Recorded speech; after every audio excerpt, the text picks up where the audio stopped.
महादेव काल हरा दुख दारी धर कष्ट हर हर महादेव घर घर महादेव हर हर महादेव घर घर महादेव श्री शिवाय नमस्तुभ्यम हर हर महादेव श्री शिवाय नमस्तुभ्यम हर हर महादेव श्री शिवाय नमस्तुभ्यम हर हर महादेव। के भोला सब दुख काटो म्हारा हे शंभो सब दुख काटो म्हारा हे भोला सब दुख काटो म्हारा हे शंकर सब दुख काटो म्हारा।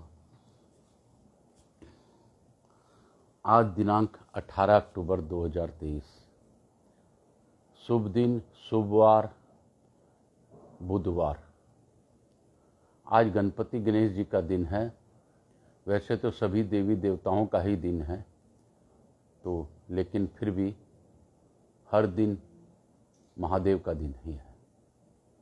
तो आज के दिन गणपति गणेश जी का आह्वान करता हुआ यहाँ का स्थान देवता, वास्तु देवता, ग्राम देवता, क्षेत्रपाल देवता, समस्त देवी देवता का वंदन करते हुए आह्वान करता हुआ, अपने कुल देवी केशर सती माता का आह्वान करता हुआ, अपने गुरु आचार्य संगीत कृष्ण जी महाराज सांवरिया बाबा को नमन करता हुआ, उनसे आशीर्वाद प्राप्त करता हुआ आज की कथा प्रारंभ करूंगा।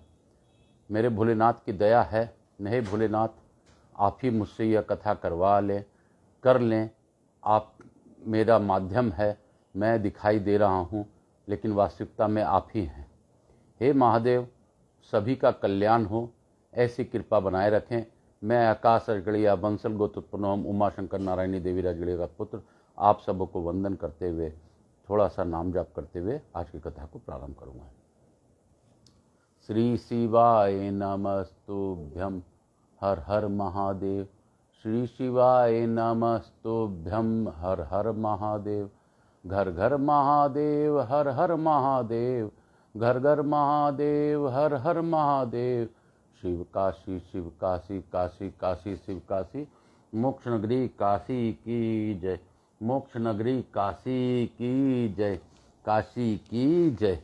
श्री शिवाय नमस्तुभ्यम हर हर महादेव। आज हम लोग कल 35वां अध्याय तक पढ़े थे, आज 36वां अध्याय से पढ़ेंगे, जिसमें पार्वती खंड का, पार्वती माँ का दुर्गा उत्सव के समय में वर्णन चल रहा है। इस पार्वती खंड का वर्णन करते हुए हम लोग आज की कथा को आगे बढ़ाएंगे। सप्त ऋषियों के समझाने पर हिमवान का शिव के साथ अपनी पुत्री की विवाह का निश्चय करना। सप्त ऋषियों द्वारा शिव के पास जाकर उन्हें संपूर्ण वृत्तांत बताकर अपने धाम को जाना। ब्रह्मा जी बोले, वशिष्ठ जी की बात सुनकर अपने गणों एवं भार्या सहित विस्मित होकर गिरिराज हिमालय पर्वत से कहने लगे। हिमालय बोले, हे गिरिराज मेरी, हे गंधमादन, हे मंदर, हे मेनाक, हे विंध्य, हे पर्वतेश्वरों, आप सब लोग मेरी बात सुने। वशिष्ठ जी ऐसा कह रहे हैं, अब मुझको क्या करना चाहिए, इस संबंध में आप लोग विचार करें और मन से सब बातों का निर्णय करके जैसा ठीक हो वैसा बताइए। ब्रह्मा जी बोले, उनकी बात सुनकर सुमेरु आदि वे पर्वत भली भांति निर्णय करके प्रेम पूर्वक हिमालय से कहने लगे। पर्वत बोले, इस समय बहुत विचार करने की आवश्यकता नहीं है, कार्य तो हो ही गया है। हे महाभाग, यह कन्या देवताओं के कार्य के लिए ही उत्पन्न हुई है, इसका अवतार ही सब शिव के लिए हुआ है, तो उस शिव जी को ही देना चाहिए। इसमें रुद्र की आराधना की है और रुद्र ने उसे स्वीकृति भी दी है। ब्रह्मा जी बोले, मेरु आदि पर्वतों को यह बात सुनकर हिमालय को बड़ी प्रसन्नता हुई और गिरिजा भी मन ही मन हंसने लगी। अरुंधति ने शिव पार्वती के विवाह के लिए अनेक प्रकार के वचनों तथा विविध इतिहासों से उन मैना को समझाया। तब से पत्नी मैना सब कुछ समझ गई और प्रसन्नचित हो गई। उन्होंने मुनियों, अरुंधति तथा हिमालय को भोजन कराकर स्वयं भोजन किया। तदंतर ज्ञानी गिरिश्रेष्ठ उन मुनियों को सेवा करके प्रसन्नचित और भ्रम रहित होकर हाथ जोड़कर प्रसन्नतापूर्वक कहने लगे।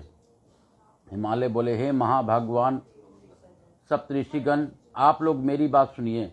मैंने शिवा और शिव जी का सारा चरित्र सुन लिया, जिससे मेरा सारा संदेह दूर हो गया है। मेरा यह शरीर, पत्नी, मैना, पुत्री, पुत्र, रिद्धि सिद्धि तथा अन्य जो कुछ भी मेरे पास है वह सब शिव का ही है, इसमें संदेह नहीं है।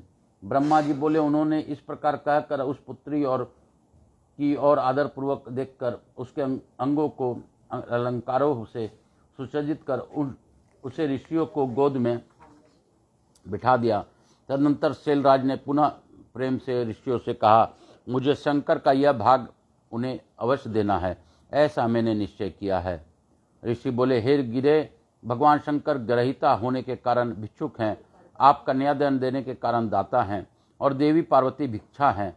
अब इसमें उत्तम और क्या बात हो सकती है। हे हिमालय, जिस प्रकार सभी शिखरों से ऊंचे होने के कारण आपके शिखरों की श्रेष्ठता है, उसी प्रकार आप भी संपूर्ण पर्वतों के अधिपति होने के कारण सबसे उत्तम हैं तथा धनी हैं। ब्रह्मा जी बोले, इस प्रकार कहकर निर्मल मन वाले मुनियों ने हाथ से स्पर्श करके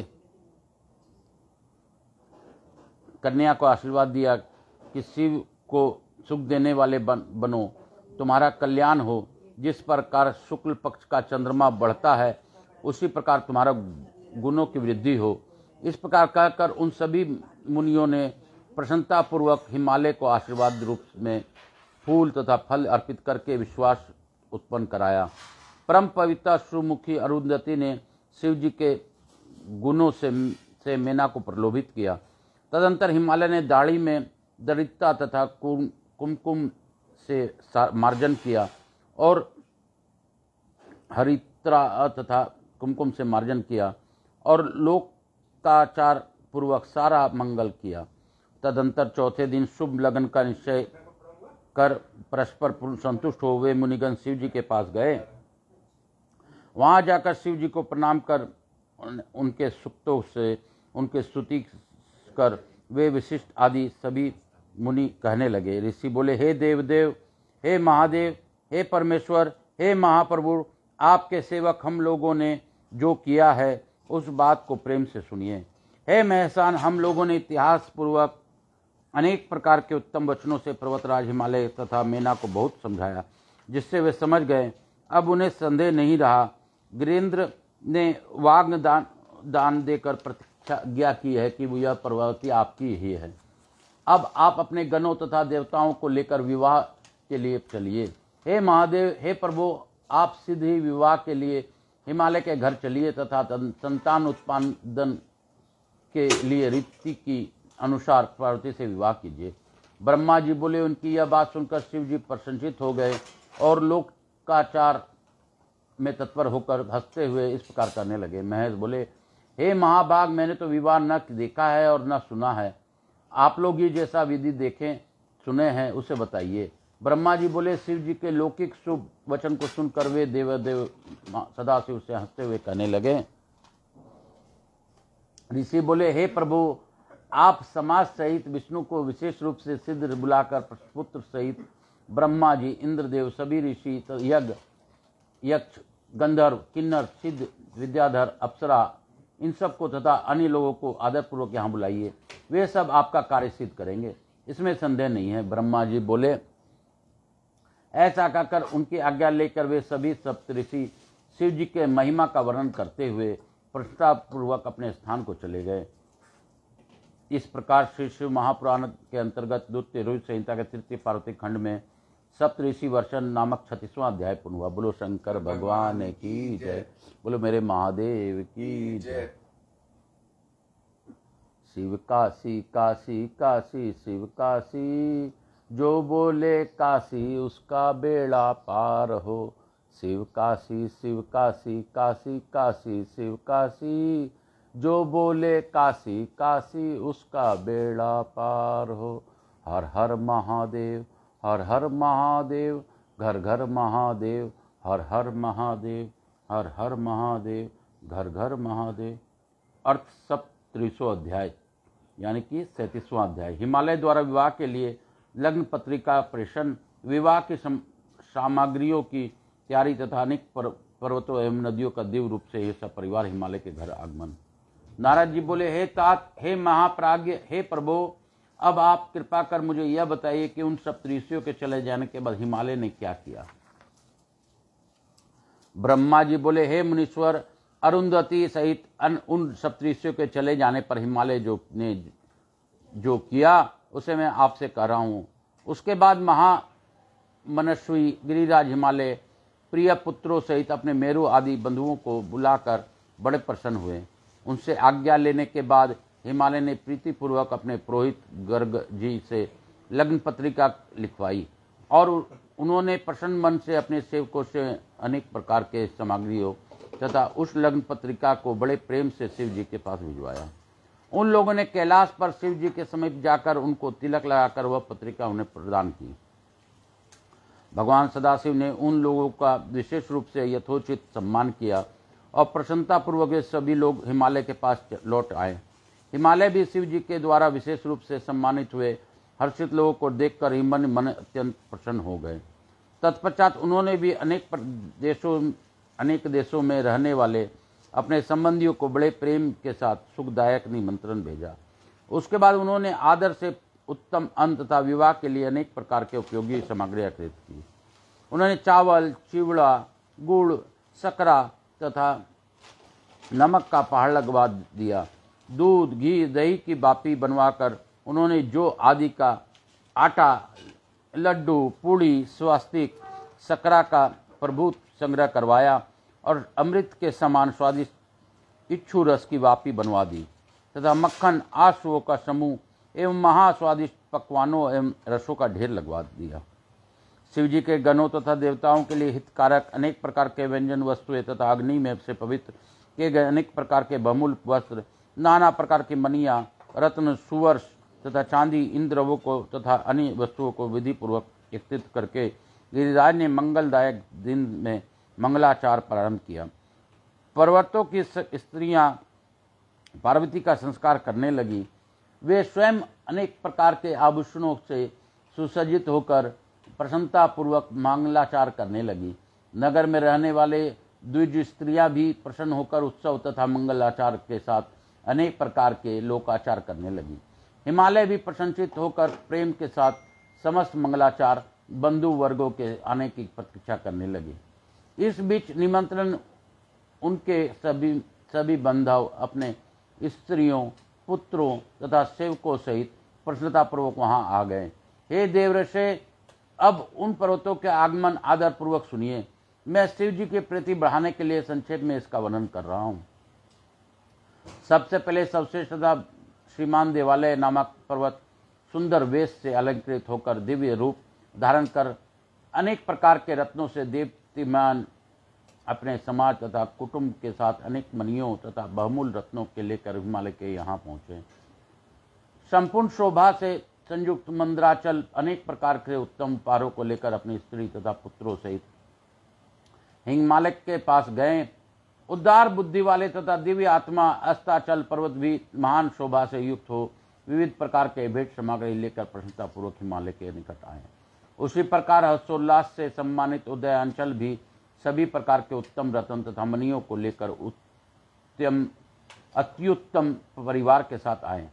मल्याचल भी आदरपूर्वक अत्यंत दिव्य रचना से युक्त हो बहुत सी सेना तथा परिवार सहित हिमालय के यहाँ आए। हे तात ददर नामक पर्वत भी प्रसन्न हो अपनी पत्नी के साथ महान शोभा से युक्त होकर हिमालय के घर स्थित पहुंचे। निस्सद पर्वत भी प्रसन्नचित्त होकर अपने परिवार और जनों के साथ हिमालय के घर पहुंच आए। इसी प्रकार महाभाग्यवान गंधमादन पर्वत भी पुत्र तथा स्त्रियों के साथ प्रसन्नता से हिमालय के घर आए। महान ऐश्वर्य से सम्मानित होकर करवीर तथा पर्वत श्रेष्ठ महेंद्र भी हिमालय के घर आए। अनेक प्रकार के शोभा से संपन्न परियात्र भी प्रसन्नचित होकर उन अनेक गणों, पुत्रों एवं स्त्रियों के साथ लेकर मणि तथा रत्नों के खान से युक्त हो हिमालय के पास आ गए। गिरिश्रेष्ठ पर्वतराज क्रोच अपने सेना तथा सेवकों को लेकर अपने पुत्र, स्त्री तथा परिवार सहित प्रसन्न हो भेंट सामग्री से युक्त हो आदरपूर्वक हिमालय के घर गए। पुरुषोत्तम पर्वत भी अपना समाज सहित बड़े आदर के साथ बहुत सी भेंट सामग्री लेकर हिमालय के पास आए। नील पर्वत भी अपनी स्त्री तथा पुत्र के साथ बहुत सा द्रव्य लेकर आनंदित होकर हिमालय के घर आए। त्रिकूट, चित्रकूट, वेंकट, श्रीगिरी, गोकामुख तथा नारद ये पर्वत भी हिमालय के घर आए। पर्वत श्रेष्ठ विंध्य भी अत्यंत प्रशंसित होकर अपने स्त्री पुत्रों सहित नाना प्रकार के संपत्ति से युक्त हो हिमालय के घर आए। महाशैल कालंजर अपने अनेक गणों के साथ प्रसन्नता पूर्वक हिमालय के घर आए। कैलाश नामक महापर्वत भी बड़ी प्रसन्नता के साथ कृपा पूर्वक हिमालय घर आए। वे सभी पर्वतों की अपेक्षा अधिक शोभायमान संपन्न थे। हे नारद, इसी प्रकार अन्य द्वीपों में रहने वाले तथा भारतवर्ष में रहने वाले जो अन्य पर्वत थे वे सब हिमालय के घर आए।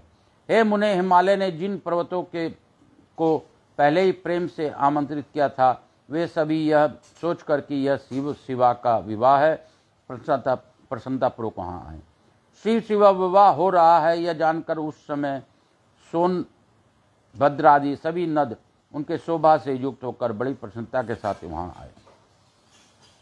शिवा शिव का विवाह हो रहा है यह जानकर सभी नदियाँ दिव्य रूप धारण करके नाना भौत की अलंकार युक्त हो प्रेम पूर्वक वहाँ आई। शिवा शिव का विवाह हो रहा है यह जानकर गोदावरी, यमुना, ब्रह्मस्त्री तथा वेणिका हिमालय के यहाँ आई। शिव का विवाह हो रहा है यह जानकर गंगा जी भी महाप्रसन्न हो दिव्य रूप धारण करके अनेक प्रकार के सुसज्जित हो वहाँ आई। शिव का विवाह हो रहा है यह जानकर सरिताओं में श्रेष्ठ अत्यंत आनंद प्रदान करने वाली रुद्र की कन्या नर्मदा भी बड़ी प्रेम से सिद्ध वहाँ आ गई। उस समय हिमालय के यहाँ आए हुए उन सभी लोगों से वह दिव्य तथा सभी शोभा से युक्त पूरी भर गई। वह महोत्सव से युक्त हो गई। उसमें नाना प्रकार के केतु, ध्वज एवं तोरण सुशोभित होने लगे। नाना प्रकार के वितानों में सूर्य का प्रकाश रुक गया और वह पूरी रंग बिरंगे रत्नों की छटा से पूर्ण हो गई। हिमालय ने भी प्रभुत आदर के साथ अत्यंत प्रेम पूर्वक उन स्त्रियों तथा पुरुषों का यथोचित सम्मान किया। उन्होंने सभी प्रकार लोगों को अलग अलग उत्तम स्थानों पर निवास प्रदान किया और अनेक प्रकार के सामग्रियों से उन्हें पूर्ण रूप से संतुष्ट किया। इस प्रकार से शिशु महापुराण के अंतर्गत दूत तृतीय पार्वती खंड में लग्न पत्रिक संप्रेषण, सामग्री संग्रह, शीलागमन वर्णन नामक 37वां अध्याय पूर्ण हुआ। बोलो शंकर भगवान की जय। बोलो मेरे महादेव की जय। शिव काशी काशी काशी शिव काशी काशी काशी शिव काशी काशी काशी शिव काशी मोक्ष नगरी काशी की जय। मोक्ष नगरी काशी की जय। अर्थाष्टो अध्याय यानी कि 38वां अध्याय। हिमालय पुरी का सजावट विश्वकर्मा द्वारा दिव्य मंडप एवं देवताओं के निवास के लिए दिव्य लोकों का निर्माण करना। ब्रह्मा जी बोले, हे मुनि सतम, उसके बाद हिमालय ने प्रसन्न होकर महोत्सव संपन्न अपने नगर को विचित्र प्रकार से सजाया। उन्होंने सभी मार्गों पर जल का छिड़काव कराया और सभी प्रकार के रिद्धि सिद्धि से नागर को अलंकृत कर प्रत्येक द्वार के केले के स्तंभ, खंभे तथा मंगल द्रव्यों से सुसज्जित किया। आंगन में केले के खंभे लगवाए गए। रेशमी घरों में आम का पल्लव बांधकर बंधनवार जिसमें मालती का माला बंधी हुई थी लटकाया गया और उस आंगन में चारों दिशाओं में कल्याणकारी मंगल द्रव्यों से सुशोभित किया गया। पर्वतराज ने महाप्रभावशाली गर्गाचार्य के आज्ञा अनुसार अपनी कन्या का विवाह निर्मित परम प्रसन्नता से युक्त हो सारी सामग्री तथा सभी प्रकार के मंगल द्रव्य एकत्रित किए। उन्होंने विश्वकर्मा को आदर पूर्वक बुलाकर विस्तृत मंडप तथा मनोहर वेदी का आदि का निर्माण कराया। हे देवऋषि, वह मंडप 10,000 योजन लंबा, अनेक लक्षणों से युक्त तथा अनेक आश्चर्यों से परिपूर्ण था। यह स्थावर चित्र को रचना जंग में सदृशी होने का से वह मंडप चारों ओर अद्भुत पदार्थों से परिपूर्ण हो गया। स्थावर रचना ने विशेष रूप से जंगम को तथा जंगम रचना ने स्थावर रचना को पराजित कर दिया था। जल की रचना से स्थल भूमि जीत ली गई। बड़े बड़े विशेषज्ञों को भी पता नहीं लगता था कि कहीं जल है और कहाँ स्थल है। कहीं पर कृत्रिम सिंह तथा सारसों की पंक्ति बनाई हुई थी या कहीं अत्यंत मनोहर कृत्रिम मोर बने हुए थे। कहीं पुरुषों के साथ नाचती हुई स्त्रियां के चित्र बनाए गए थे। वे कृत्रिम स्त्रियां अपनी दृष्टि से देखने होते हुए पुरुषों को मानो मोह रही थी। इसी प्रकार हाथ में धनुष धारण किए मनोहर द्वारपाल स्थावर होकर भी जंगम के सुदृश्य प्रतीत होते थे। क्षीर सागर से उत्पन्न हुई सर्व लक्षण युक्त साक्षात लक्ष्मी के समान अद्भुत कृत्रिम महालक्ष्मी दरवाजे पर बनाई गई थी। अलंकृत हाथी वास्तविक हाथी के समान दिखाई पड़ते थे। इसी प्रकार घुड़सवारों से समन्वित अश्व तथा गजारोहियों से युक्त गज और प्रसन्न आश्चर्यपूर्ण रथी से युक्त रथ समता में किसी प्रकार की जीवधारी से कम न थे। अनेक प्रकार के वाहन तथा पैदल कृत्रिम होते हुए भी अकृत्रिम जैसे प्रतीत होते थे। हे मुने, उन प्रशंसित विश्वकर्मा ने देवताओं और मुनियों को मोहित करने के लिए यह सब किया था। हे मुने, महाद्वार पर शुद्ध स्फटिक के समान अत्यंत उज्ज्वल नंदी का विचित्र बनाया गया था। वह साक्षात नंदी ही समान था। उसके ऊपर महादिव्य रतन जड़ित एवं मनोहर पल्लवों तथा चामरों से शोभायमान पुष्पक विमान रखा हुआ था। द्वार के बाएं में भाग में शुद्ध कश्मीरी रंग के 4 दांत वाले 2 हाथी बनाए गए थे, जो महाकांतिमान तथा 60 वर्ष के थे और एक दूसरे से भिड़े हुए थे। उसी प्रकार सूर्य के समान महाकांतिमान तथा दिव्य 2 घोड़े भी बनाए गए थे, जो चंवरों तथा दिव्य अलंकृत सुसज्जित थे। विश्वकर्मा ने श्रेष्ठ रत्नों से विभूषित यथार्थ रूप वाले सभी लोकपालों तथा देवताओं को बनाया था। इसी प्रकार तपोधन, भृगु आदि ऋषियों, अन्य उपदेवताओं, सिद्ध तथा अनेक लोगों के चित्रों को निर्माण किया गया था। कृत्रिम विष्णु अपने गरुड़ आदि पार्षदों के साथ इस प्रकार बनाए गए थे कि उनको देखने से महान आश्चर्य प्रतीत हो रहा था। हे नारद, इस प्रकार अपने पुत्रों, वेदों एवं परिवार के साथ सूक्त पाठ करते हुए मुझ ब्रह्मा के चित्र का भी निर्माण कराया गया था। विश्वकर्मा ने ऐरावत पर चढ़े हुए अपने दल सहित इंद्र का निर्माण किया था, जो पूर्ण चंद्र के समान प्रकाशित हो रहा है। हे देव, से बहुत कहने से क्या लाभ। विश्वकर्मा ने हिमालय से प्रेरित होकर संपूर्ण देव समाज की सिद्ध ही रचना की थी। इस प्रकार दिव्य रूप से युक्त देवताओं को मोहित करने वाले तथा अनेक आश्चर्य से परिपूर्ण उस विशाल मंडप का निर्माण विश्वकर्मा ने किया। इसके अनंतर महाबुद्धिमान विश्वकर्मा ने हिमालय की आज्ञा पाकर देवताओं आदि से निवास के लिए यत्नपूर्वक अनेक लोकों की रचना की।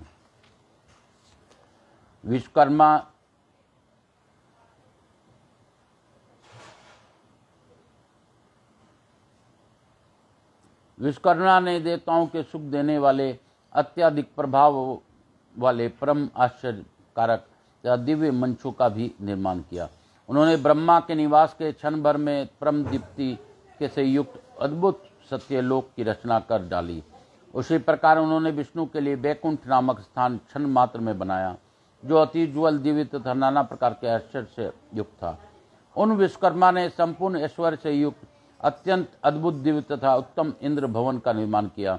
उसी प्रकार उन्होंने लोकपालों के लिए सुंदर दिव्य अद्भुत तथा महान ग्रहों के प्रीति पूर्वक रचना की।